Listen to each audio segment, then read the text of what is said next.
Hello, everybody. Welcome back to another episode of Reality Is, where words do come to life. So, we're not doing outros, we're not doing intros, we're just getting straight to the point because we have enough outro and we have enough intro. And so, the title of this video is From the Outside Looking In. And once we start having this conversation, you're going to understand why. But I want you to know that this is not the only conversation. We're going to be having many conversations because what we're dealing with right now is a serious issue. And it has been looked over far too long. And we have sat quiet far too long. Now is the time to have our voices heard. Okay? And so I'm Renee. I'm Linda. And we're going to be having dialogue today about some things that's really pulling on the heartstrings. And a lot of people may not understand, and somebody may get on here and say, she's always talking about people that are incarcerated. Yeah, I talk about a lot of things. But the problem, what we're dealing with right now, is the unfairness that's happening with Black and brown. It's totally unfair. And our race of individual, um, ethnic race, are the only ones who get the shortest end of the stick. Everybody else get laws, amendments, and everything else changed right away. When it comes down to us and incarceration, our elected officials seem to think that it takes 2 and 3 years to get something done. Joe Biden went into office and signed a hate bill for the Philippines, the Asian people, instantly. So they're covered instantly, like before you put your top lid to your bottom lid. But we have been mistreated over 400 plus years, and we still don't have a hate bill for us. But yet we are the ones who are incarcerated with the biggest percentage. And from our eyes, that is something wrong with that number. So what you're saying is we are guilty in everything that we do, and we don't do nothing right. Nothing. But it's the ones who sits in the seat with the gavel and the gown. It's the ones who stand before the front of the bench that says state's attorney that holds the bulk of the weight of what we deal with right now. And the rest of it falls on the lawmakers. And we have these organizations who step up to the plate and donate all this money for prison reform, and we have yet to see any reform happening, period. It's reforming in their perspective. No, it's not reforming. For them it is. Well, and actually for them, they can say it is, but it's not. We're gonna be 100. There's no reform, period. Where we are still the biggest percentage that's incarcerated across this land and country. It's ridiculous. It's ridiculous. Totally ridiculous. And that might be the reformation again. And the color of the skin is what the issue is. If I keep you in bondage, I don't have to worry about you. Yeah, but you want to use me for everything else. And here, let me say this. Then we're going to get on to it. Because I got to say this. I got to. For y'all not to like us, the color of our skin, you got tanning beds, y'all eats up the sun. You eat it up for y'all not to like us. And if you don't like us, why you want to get this color? I know it's a beautiful color, but why would you want to get this color? We can't do nothing right by y'all. We can't be right. We can't live right. We can't work right and purchase right and go to school right without a problem. I'm not understanding. All right, moving on. From the outside looking in. Okay, so how do we end up with this conversation? We wound up with this conversation to enlighten people as to what the round table will be about. Mm-hmm. And the round table is the voice of hope and aspiration for change in the justice system. Okay. We started over a month ago with the fundraiser, a drive for water. Mm-hmm. The prisons are short of water. Mm-hmm. It's sad to say that people don't, unless it's in your backyard or it's your family member, they really don't care. You Mm-hmm. know, I don't think we've been requesting water. People drop water off. We're going to take it down to the prisons. Now we know that a lot of times stuff does not manifest or turn out like we wanted to, Mm-hmm. but we have solid background that when we make this move, it will get to the prisoners. Mm-hmm. Okay, we have a state representative that is working with us. Rashawn Ford is going to go down and make sure that the water goes into the prison for the prisoners. Mm-hmm. Okay, this is a serious thing. Not only do they not have water, the food is diminishing. They have small amounts of food. They feed them instead of feeding them 3 times a day. I think it's once or twice a day now. So it to me, it is so upsetting because it's like you want them to die. Yeah. You're trying to kill them off. Mm-hmm. That's actually what it is. And it breaks my heart because we have so many organizations across this land and country who is standing up for prison reform. But that's it. They're standing alone instead of coming together, making a big noise.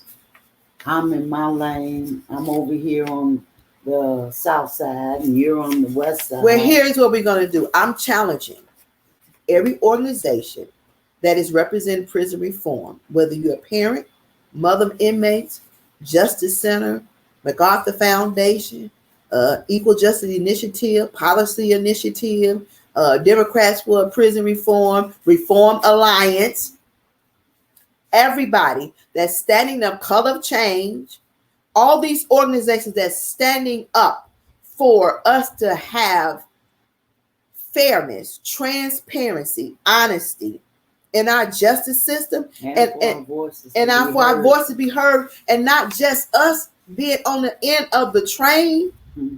or at the end of the road, or the bottom of the pit, or whatever. We need to come together.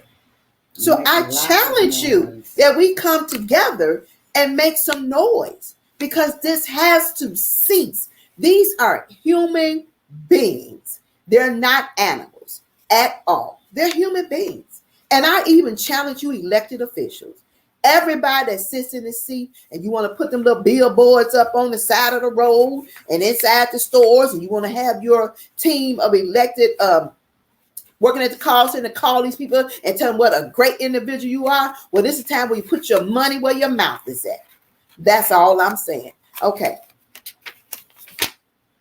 Now, our round table is going to consist of 4 tables.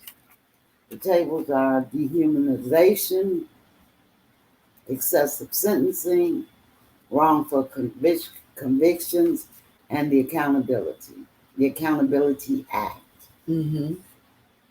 I didn't know that it wasn't a law, the Accountability Act. It's not? It's not a law. Okay. It's an act. Okay, so how will they implement, and how they're pushing those individuals to have long periods of time on Accountability Act if it's not a law? Well, they're doing it. If you're involved with me and I'm a known gangbanger or whatever, and your association ties you to me, so therefore whatever I do, you're responsible. No. Well, that's what they're doing, Miss Nene. That is wrong, because I could not know what you're associated with. So now you're penalizing me for something I'm not aware of. And all the time. How many people are in prison on this act? We're challenging family members to contact us about the Accountability Act, about the excessive sentencing. I mean, we're all going through this in some form or another. The excessive sentencing is unheard of. And the way that the system is working, It's like you said, it's like they're working to kill the ones that are in there. They're going to use them till the end, and then they're going to come back out and grab their sons or their nephews or brothers and bring them through the same cycle. We got to break this cycle. We got to end this. We got to come together and vote, lobby. That's what we got lobbyists for. We got to make enough noise. If we make enough noise about what's going on inside the prisons, some kind of way it has to be addressed. Mm-hmm. If we make enough noise. But that means we have to all come together on one accord and be a team. People don't understand what the word team means. Mm-hmm. It means together everyone accomplishes more. I'm not trying to achieve anything. I'm trying to accomplish the freedom for those that have been downtrodden, dehumanized for so long. That's what I'm trying to do. Accomplish their freedom, Mm-hmm. so that they might come out and share what they know with the younger people, with the children. Mm-hmm. Because let's face it, they're all the children, especially the males. They have the two things to do. I spoke with the young man and asked him, I said, well, what do you want to do when you get 21? He said, I want to live to get to be 21. And that really hurt my heart, Mm-hmm. because he was just 17 years old. He said he had just 2 weeks before, a friend of his had got killed. Mm-hmm. Okay, this black on black killing, blacks killing blacks. And, it's really strange how we're doing this to ourselves. I don't understand that. Mm-hmm. In my opinion, it's somebody with a black mask Mm-hmm. on, Mm-hmm. okay, Mm-hmm. doing this and getting away with it. Mm-hmm. It's funny how the cameras don't pick up individuals on the street actually doing wrong. Right. They don't see the shooters and the robbers and stuff like this. They don't see them. But they worked, and I'm gonna say it again. They worked when they was protesting, Mm-hmm. and they was downtown looting Mm-hmm. and they breaking found into dogs. stores. Yeah. They was working for that. Mm-hmm. And then here's the flip side to that for me. Your elected officials, your Kim Fox, your Mayor Lightfoot gets on camera in front of the news meeting talking about, we're going to use every resource.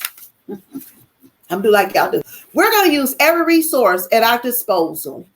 Every speed camera, every camera on buildings. We're going to use social media. We're going to use everything So to catch those individuals who looted downtown. But you can't catch individuals who's killing babies. You can't catch individuals who's snatching older people out of their cars, and you can't catch them for that. Mm-hmm. But y'all conveniently can send somebody a red light ticket. Mm-hmm. And I got one of the red light tickets. This is why I'm saying. Mm-hmm. So that red light ticket on Harlem and Cermak, there's cameras on all four corners. So that means on all four corners, it hit every angle of that street, right? And per reading the ticket, which I was not in violation of, but y'all think y'all 10 cents slick. And I'm okay with that. I paid the doggone ticket, but that's cool. But I won't be going down Harlem and Cermak again. You won't get another $100 from me. How about that? But anyway, the camera can take your plate. It takes your plate number.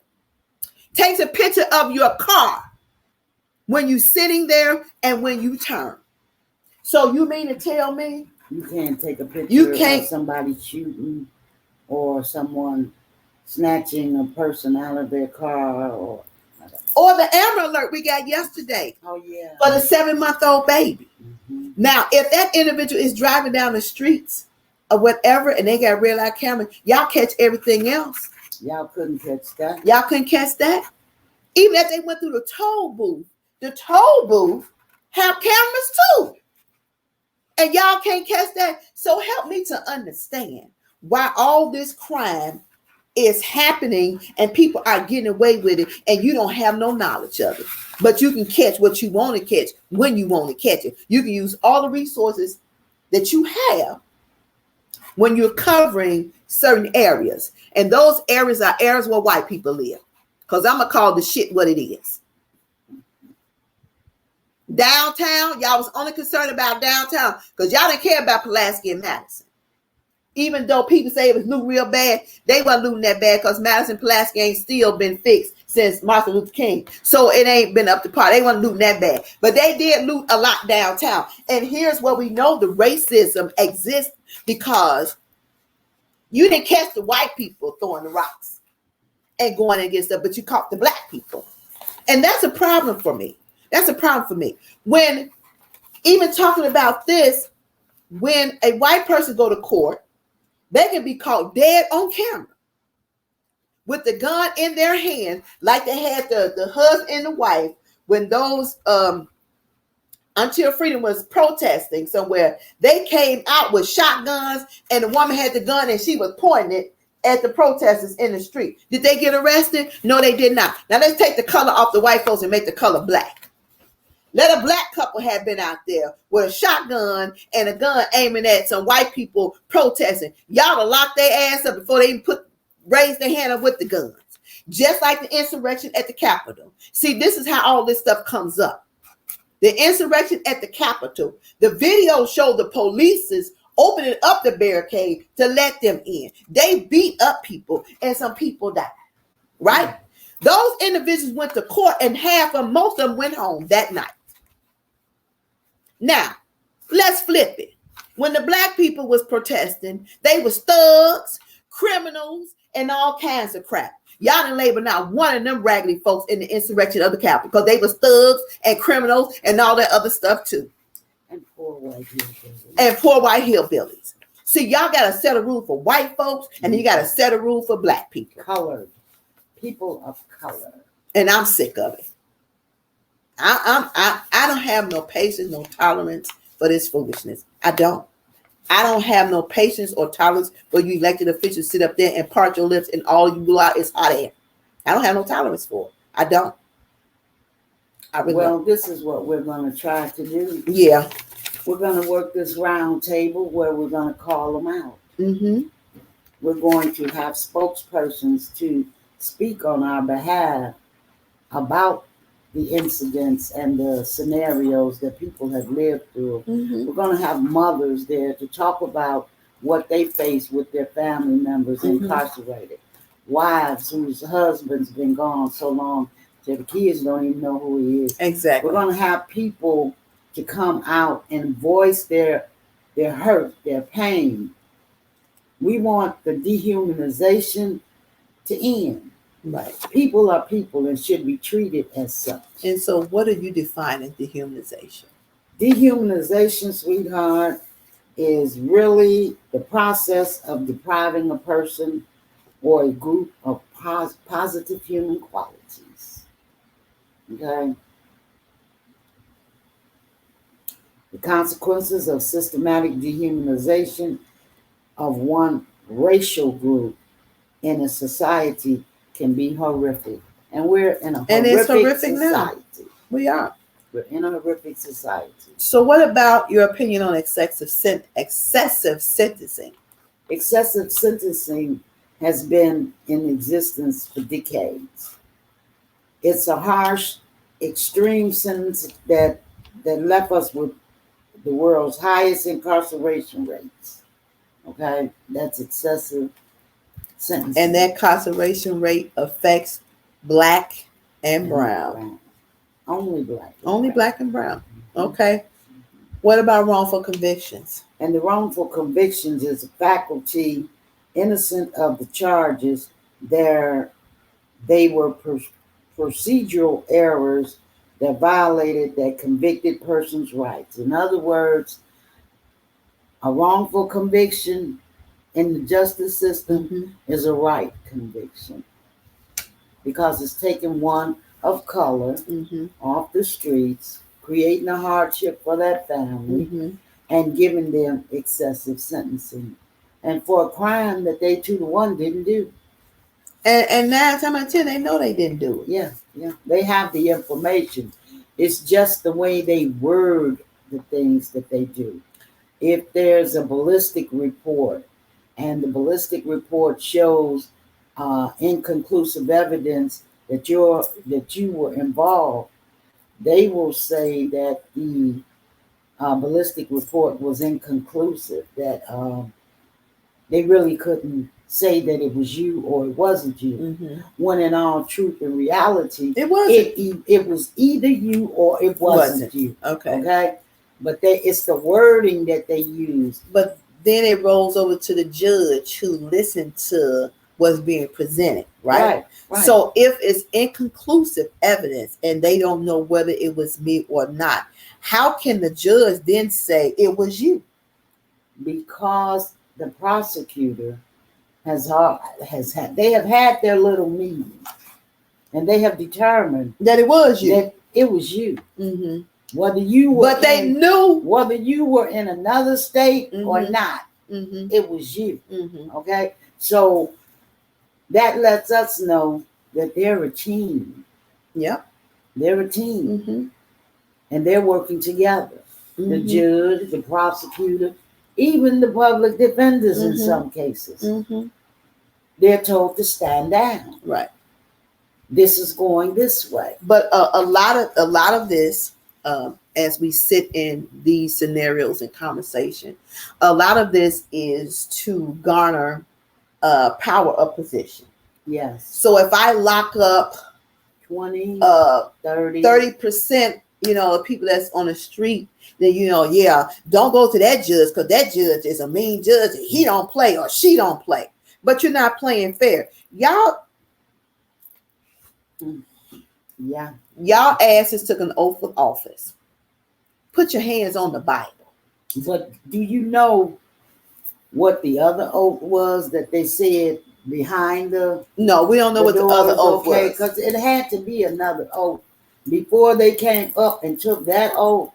Oh, they would pat on the back. Okay, now you're here. You're gonna do so and so, mm-hmm. so and so. Prepping them. And then it's another way. If we can't get them to behave one way, we'll get them to behave another. So let's make an example of them. Yeah, wouldn't that be Jim Crow? It would be Jim Crow. That would be the Jim Crow scenario. Exactly. And what's sad about that is we still allow them to exploit us with that. Yeah. We don't. We're afraid, I guess.